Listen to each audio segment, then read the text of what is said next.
Segalanya bermula pada hari ketika dunia dilanda fenomena besar bernama The Awakening bersamaan dengan kemunculan dungeon peringkat es pertama di bumi yang disebut Death's Den. Portal itu adalah yang pertama dari jenisnya dan selama beberapa dekade tak seorang pun berhasil menaklukkannya.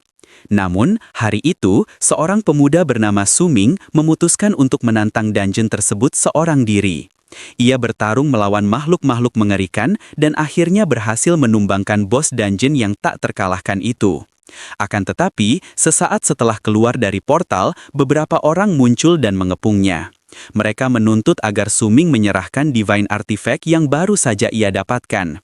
Su Ming mendapati dirinya dikepung oleh orang-orang yang sebelumnya ia anggap sekutu, mereka yang selama ini menyebut diri sebagai teman seperjuangan. Saat itulah Su Ming sadar, semua ini adalah jebakan. Sebuah pengkhianatan yang telah dirancang sejak awal untuk merebut artefak ilahi darinya. Pemimpin para pengkhianat itu melangkah maju, namanya Jiang Xuan, seorang pria yang dulu ia anggap sebagai saudara.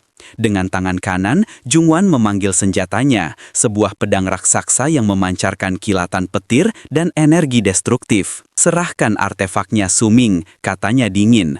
Aku tak akan mengambil nyawamu asalkan kau mau menyerahkannya. Namun di balik kata-katanya, Su Ming bisa merasakan niat busuk yang tersembunyi. Jungwan tak berniat menyelamatkan nyawanya, ia hanya ingin menghancurkan kekuatannya sepenuhnya. Su Ming terdiam sejenak mengingat masa lalu mereka. Sejak usia 18 tahun, ia telah memperlakukan Jiang Xuan seperti saudara kandung.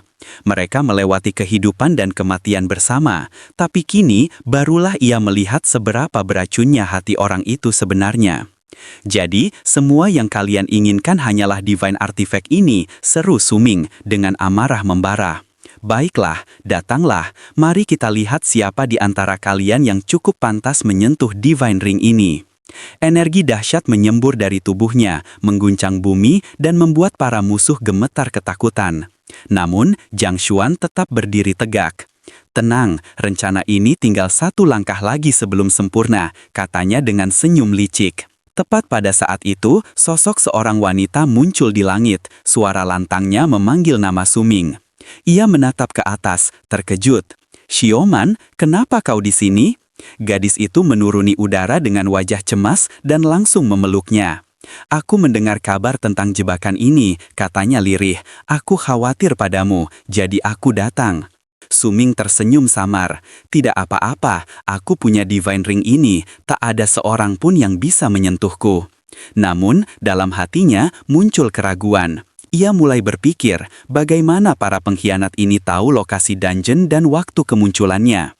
Di kejauhan, Jiang Xuan menatap mereka dengan senyum sinis, dan sebelum Su Ming sempat bereaksi, sesuatu yang tak pernah ia bayangkan terjadi.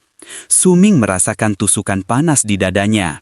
Ia menatap ke bawah, darah menetes dari luka di tubuhnya. Ia menatap Xiaoman dengan mata melebar tak percaya. "Kau," suaranya serak. "Kenapa?" Dengan senyum dingin, Xiaoman menjauh darinya dan berjalan ke sisi Jiang Xuan. Jiang Xuan tertawa puas. "Akhirnya, rencana kita berhasil. Aktifkan imprisonment formation." Cahaya merah menyala di tanah di bawah kaki Su Ming membentuk lingkaran sihir besar. Ratusan rantai energi melesat dari formasi itu, melilit tubuhnya erat. Barulah Su Ming menyadari bahwa pengkhianatan ini telah dirancang jauh sebelumnya. Xiaoman menatapnya lembut namun penuh kepalsuan. "Maaf Su Ming, aku hanya bersamamu karena kau memiliki 9 Star Talent. Potensimu luar biasa. Aku hanya memanfaatkanmu untuk mendapatkan artefak ini." Amarah dan rasa sakit menyatu dalam dada Su Ming. Ia meraung, mengerahkan seluruh kekuatan yang tersisa. Tetapi rantai kutukan tak memberi celah. Jiang Xuan mengangkat pedangnya tinggi-tinggi. "Bunuh dia, rebut artefaknya." Namun, tepat saat serangan dilancarkan, sebuah tangan kerangka raksasa muncul dari dalam tanah, menahan serangan itu. Dari balik kegelapan, seorang gadis berjubah putih dengan sabit besar muncul. "Berhenti," katanya dengan suara tenang namun menggetarkan. Su Ming tertegun. "Jiao, kenapa kau di sini?" Jiao, sang necromancer yang pernah menjadi teman sekelas dan rekan seperjuangannya, menatapnya dengan tatapan dalam. "Jangan menyerah Su Ming, kita tidak boleh membiarkan para pengecut ini merebut artefak itu." Zhang Xuan mendengus meremehkan. Satu lagi yang datang mencari kematian. Bahkan seorang emperor pun tak akan bisa menyelamatkan kalian sekarang. Pertempuran pun pecah. Jiao menghadapi beberapa lawan sekaligus, melindungi Su Ming yang masih terikat. Namun, dalam kekacauan itu, sebuah tebasan kuat menghantamnya dari belakang. Jiao teriak histeris. Zhang Xuan mendekat dengan tawa dingin. Sekarang giliranmu, Su Ming. Serahkan artefak itu kalau kau ingin hidup. Su Ming menatapnya dengan tatapan membara. Darah mengalir dari bibirnya, namun ia tersenyum tipis.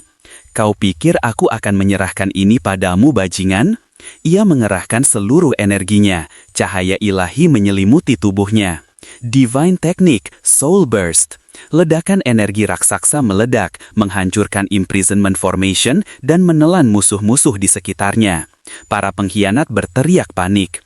Setelah ledakan mereda, Su Ming berlutut sambil memeluk Jiao yang sekarat. Kenapa kau datang? Aku sudah terlalu sering mengecewakanmu. Dengan napas terakhirnya, Jiao menyentuh pipinya dan tersenyum. Kalau kita harus mati, maka biarlah kita mati bersama. Su Ming menatap langit dengan mata merah, lalu menancapkan pedangnya ke tanah. Suaranya menggema di seluruh medan perang. Hari ini, aku, Su Ming, The God Slayer, bersumpah, Ren Xiaoman, Zhang Xuan, jika aku hidup kembali, aku akan memburu kalian sampai menjadi abu. Jungwan menatapnya dengan ngeri. Tidak, dia akan melompat ke dalam Death Slayer lagi, hentikan dia. Namun sudah terlambat. Su Ming memeluk Jiao erat-erat dan melangkah ke tepi jurang. Vortex besar terbuka, menyedot udara di sekitarnya.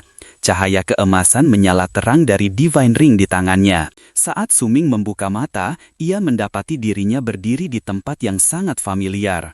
Sebuah aula besar dengan bendera akademi berkibar di langit-langitnya. Di atas panggung, seorang pria sedang berbicara lewat mikrofon di depan ratusan siswa. Selamat kepada Wang Qiang yang telah berhasil terbangun sebagai 3-star enchanter. Su Ming terpaku. Ia mengenali tempat itu. Ini upacara awakening. Perlahan ia sadar, ia telah kembali ke masa lalu, ke usia 18 tahun, tepat di hari upacara kebangkitannya. Satu demi satu siswa diuji, Li Songyang menjadi 2-star profesi warrior, Kan Yu gagal awakening, dan Song Li berhasil menjadi combat mage. Su Ming menatap semuanya dengan senyum tipis. Jadi, aku benar-benar dilahirkan kembali. Namun senyumnya memudar saat ingatan masa lalunya muncul. Ia melihat ini sebagai kesempatan kedua, hadiah dari langit untuk menebus semua kesalahan.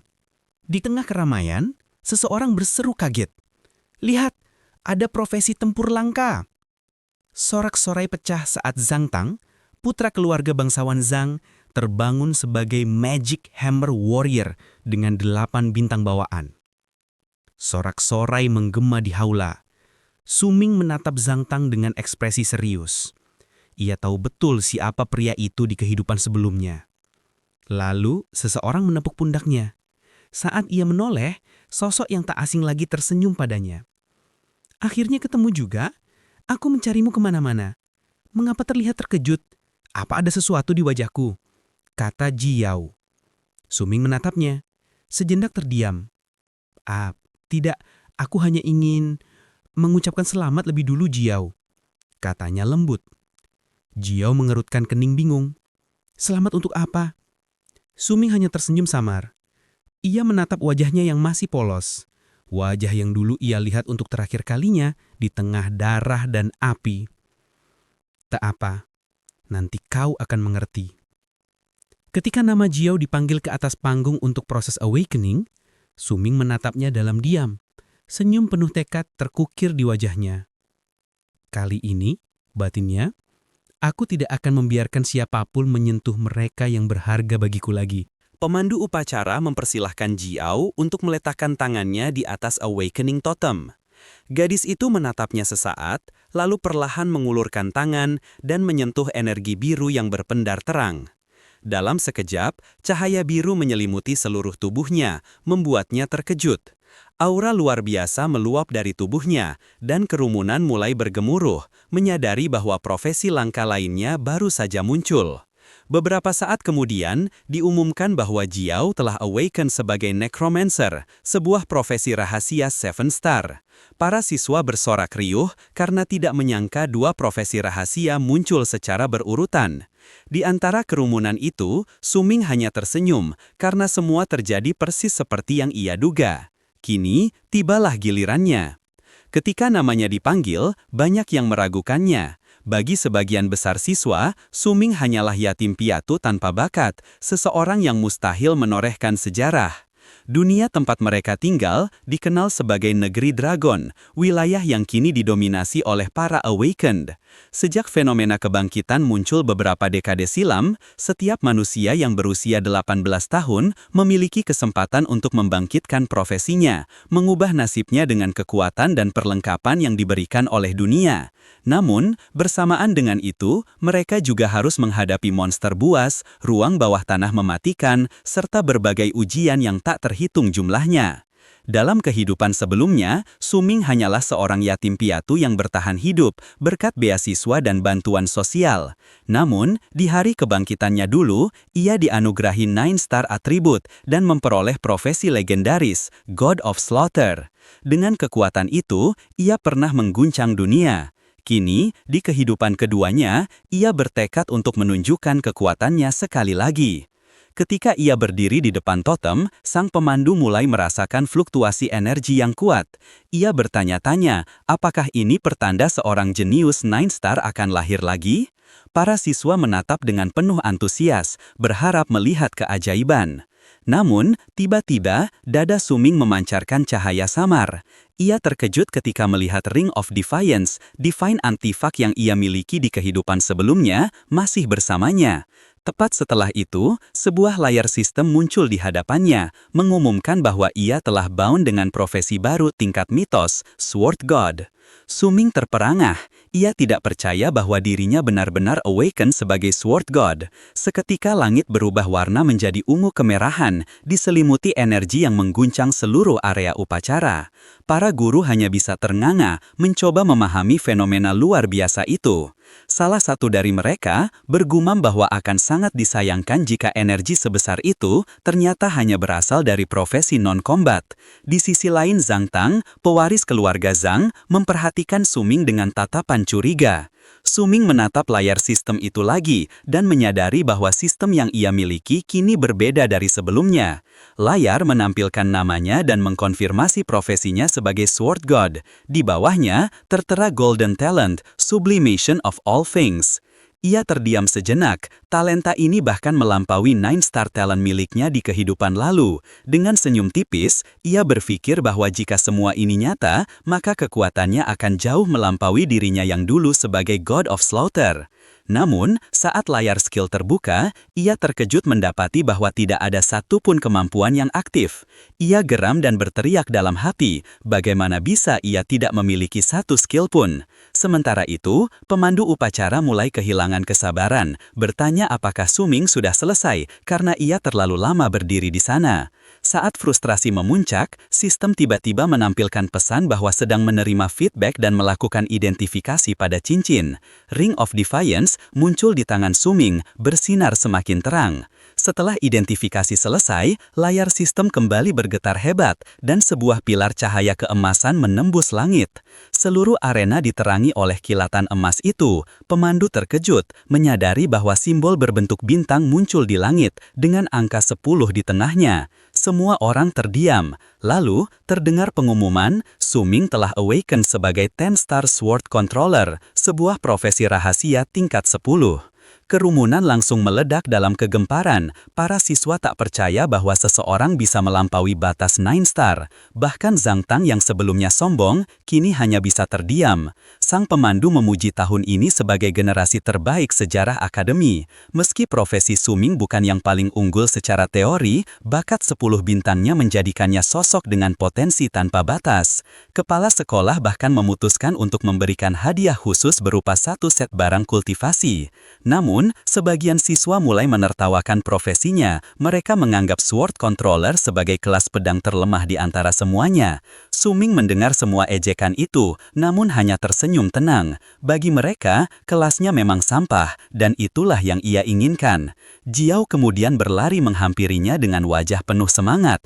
Ia mengucapkan selamat atas kebangkitannya dan memuji bakat 10 bintangnya. Su Ming membalas dengan senyum tulus, juga mengucapkan selamat atas kebangkitannya sebagai necromancer. Ia berkata bahwa apapun kata orang, ia tidak peduli, karena reaksi mereka persis seperti yang ia rencanakan. Jiao hanya bisa kebingungan mendengar jawabannya. Sementara itu, pemandu memanggil peserta berikutnya. Kerumunan bersorak lebih keras dari sebelumnya saat melihat gadis cantik naik ke panggung, Ren Xiaoman. Dari kejauhan, Zhang Tang menatap gadis itu penuh minat. Ia, pewaris keluarga Zhang, bahkan mengucapkan selamat juga, dan gadis itu membalas dengan senyum manis. Jiao berkomentar bahwa Ren Xiaoman memang dikenal sebagai gadis tercantik di akademi. Namun, Su Ming hanya menoleh sebentar sebelum memalingkan wajah. Ia tidak ingin melihatnya. Dalam ingatannya, goddess itu adalah pengkhianat yang memanfaatkan bakatnya untuk kepentingan pribadi dan di akhir menusuknya dari belakang tanpa ragu. Ia menggenggam tangan, mengingat sumpah yang pernah ia ucapkan sebelum kematiannya. Jika ia dilahirkan kembali, maka Ren Xiaoman dan Zhang Tang akan membayar segalanya. Setelah upacara berakhir, Su Ming meninggalkan tempat itu dan berjalan di sepanjang jalan kota. Ia menyadari bahwa semua rutinitas masih sama seperti kehidupannya yang dulu, hanya profesinya yang berubah. Kini, ia memiliki kemampuan total concealment yang memungkinkannya menyembunyikan atau menulis ulang informasi tentang dirinya. Kemudian, Ring of Defiance muncul kembali di tangannya, memancarkan cahaya keemasan. Sistem memberitahu bahwa sebagian kemampuan dari profesinya terdahulu telah diwariskan. Dengan begitu, ia kini memiliki profesi Sword God dengan kemampuan God of Slaughter. Statusnya menunjukkan bahwa profesinya bersifat unik di seluruh dunia, berada di tingkat Mythic Grade. Ia berpikir, agar tidak dimanfaatkan seperti dulu, satu-satunya jalan adalah menjadi lebih kuat. Ia bertekad untuk menyembunyikan profesinya dan memanfaatkan kesempatan kedua ini dengan sebaik mungkin. Ia teringat bahwa keesokan harinya, ujian pertama bagi para pendatang baru akan dimulai, Rookie Dungeon Challenge. Bagi Su Ming, itu bukan ujian, melainkan kesempatan untuk mempercepat pertumbuhan kekuatannya. Ia berencana menghadapi bos terkuat di tempat itu untuk mendapatkan item terbaik. Namun sebelum itu, ia sadar ia butuh satu hal penting, sebuah senjata yang layak. Sementara itu, di sebuah hotel mewah bernama The Palace, dua orang yang pernah ia anggap sahabat sedang bersenang-senang. Ren Xiaoman bersandar manja di sisi Zhang Tang, mengeluh karena pria itu membawanya ke tempat tersebut. Zhang Tang menatapnya kesal, mengomel bahwa Su Ming mencuri perhatian semua orang hari ini. Ia lalu bertanya apa langkah selanjutnya. Ren Xiaoman tersenyum penuh intrik, mengangkat ponselnya dan menunjukkan sesuatu di layar kepada Zhang Tang. Sementara itu, jauh dari tempat mereka, Su Ming tiba di sebuah gedung besar yang menjulang tinggi. Tujuannya jelas, membeli senjata. Ia menaiki lift hingga lantai 12, tempat area penjualan senjata berada. Lantai itu dipenuhi oleh siswa-siswa yang baru saja menyelesaikan upacara kebangkitan. Su Ming berjalan di antara kerumunan sambil mendengarkan keluhan beberapa siswa yang menggerutu karena harga senjata di sana terlalu mahal. Di tengah keramaian, banyak orang berkumpul mengelilingi sebuah pedang yang dipajang di etalase, dihargai 1 juta koin dan diklaim mampu membekukan darah monster hanya dengan satu tebasan. Melihat itu, Su Ming hanya tersenyum tipis. Ia tahu pedang itu palsu. Dalam ingatannya dari kehidupan sebelumnya, toko ini sempat ditutup setelah para penjualnya ditangkap karena menjual barang tiruan. Namun, langkahnya tiba-tiba terhenti ketika seorang wanita elegan diapit 2 pengawal berjas hitam menghampirinya. Su Ming, bukan. Tanya wanita itu dengan suara tenang namun tegas. Aku Jiang Lan, wakil direktur dari Jiang'an Conglomerate, katanya sambil menyerahkan sebuah kartu nama berlapis emas. Su Ming menerima kartu itu masih tanpa ekspresi. Dalam hatinya, ia berpikir bahwa ia sama sekali tidak mengenal wanita ini. Dan basa-basi, Jiang Lan menawarkan sesuatu yang mengejutkan. Ia bersedia membayar senjata apapun yang diinginkan Su Ming, asal pemuda itu bersedia melakukan sebuah permintaan. Su Ming mengangkat alis. Permintaan seperti apa? Tanyanya. Wanita itu memberi isyarat pada salah satu pengawal yang kemudian menyerahkan ponsel padanya dan menampilkan sebuah foto. Dalam gambar itu, terlihat seorang gadis muda duduk di tengah taman bunga putih, berparas lembut dan menawan. Itu adikku, Jiang Yunqing, ujar Jianglan. Kami tahu tentang 10 star talent milikmu. Aku ingin kau membentuk party bersamanya dan melindunginya saat rookie dungeon nanti. Suming menatap foto itu sejenak, lalu menatap wanita itu tanpa ekspresi. Tidak tertarik, jawabnya singkat. Seketika, ekspresi Jianglan berubah dingin, namun ia tetap mencoba bersikap tenang. Kau bisa memilih senjata apapun di sini jika kau menerima tawaranku. Suming mengangkat satu jari dan menunjuk ke arah etalase terdekat. Kalau begitu, ujarnya datar, aku ambil yang itu. Yang ia tunjuk adalah Frosty Skies, pedang langka berwarna kebiruan yang dibanderol 1 juta koin. Raut wajah Jianglan langsung berubah tidak senang. Kau pikir dirimu pantas dengan harga sebesar itu? Tanyanya dengan nada sinis. Suming menatapnya tanpa gentar. Kau yang menawarkan, jawabnya, santai. Kalau tidak suka, aku tidak memaksa. Lagi pula, uang tidak bisa membeli segalanya. Sebaiknya adikmu mempersiapkan diri dengan baik.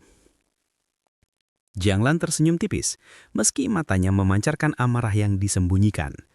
Kau menarik, Suming, tapi ingat, penghinaan pada keluarga Jiang An tidak akan dilupakan. Suming hanya tersenyum tipis dan berjalan pergi, meninggalkan suasana yang menegang. Kerumunan di sekitarnya terdiam sejenak sebelum mulai berbisik, antara kagum dan terkejut. Beberapa saat kemudian, ponsel Suming bergetar. Ia membuka pesan yang baru masuk dan begitu melihat nama pengirimnya, ia langsung mengenali, Ren Xiaoman. Isi pesannya sama persis seperti pesan yang ia terima di kehidupan sebelumnya. Suming menghela napas pelan. Sepertinya kau memang tidak berubah, gumamnya. Ia masih ingat betapa bodohnya dirinya dulu, tertipu oleh rayuan dan jebakan gadis itu. Namun kali ini, ia memutuskan untuk membalikan permainan. Ia menjawab pesan itu dan menyetujui pertemuan sambil tersenyum penuh rencana. Setelah itu, ia mendekati salah satu pegawai toko dan bertanya tentang Sword Stones. Pegawai wanita itu menjelaskan bahwa Sword Stones dapat digunakan untuk menghasilkan senjata peringkat Silver Grade, meskipun semuanya tergantung keberuntungan. Kalau begitu, kata Suming dengan tenang, itulah yang aku cari. Pegawai itu tampak bingung, namun di balik sikap tenangnya, Suming tahu apa yang ia lakukan. Bagi orang lain, ini memang taruhan bodoh. Tapi bagi dirinya yang memiliki kemampuan dari kehidupan sebelumnya, Eye of Perception, batu itu bukan lagi mistake. Dengan senyum kecil, ia memilih satu swordstone yang menurutnya tepat. 50 koin untuk benda seperti ini, murah sekali, ujarnya pelan. Beberapa siswa yang mengenalinya mulai memperhatikannya, lalu menertawakannya. Hei, itu kan bocah yang nolak tawaran Jiang An, sekarang mainan batu, ejek salah satu dari mereka. Suming hanya mendengus. Ia mengenali wajah pengejek itu, Yang Ding, salah satu pembuli dari masa lalunya. Ia menatap langsung ke arah pria itu dan berkata tenang, bagaimana kalau kita bertaruh 5.000 koin? Kerumunan langsung terdiam. Beberapa detik kemudian, tawa pecah di seluruh ruangan. 5.000 koin? Kau gila bocah miskin, cibir Yang Ding. Suming hanya tersenyum. Kita lihat nanti siapa yang menertawakan siapa. Taruhan pun disepakati. Sistem toko mencatat transaksi taruhan dan seketika ruangan menjadi hening ketika sistem voice terdengar, menandakan bahwa swordstone opening telah dimulai. Dengan percaya diri, Suming mengaktifkan Eye of Perception. Begitu matanya berpendar, ia dapat melihat isi batu itu, sebuah pedang merah yang memancarkan aura kuat. Ini dia, bisiknya.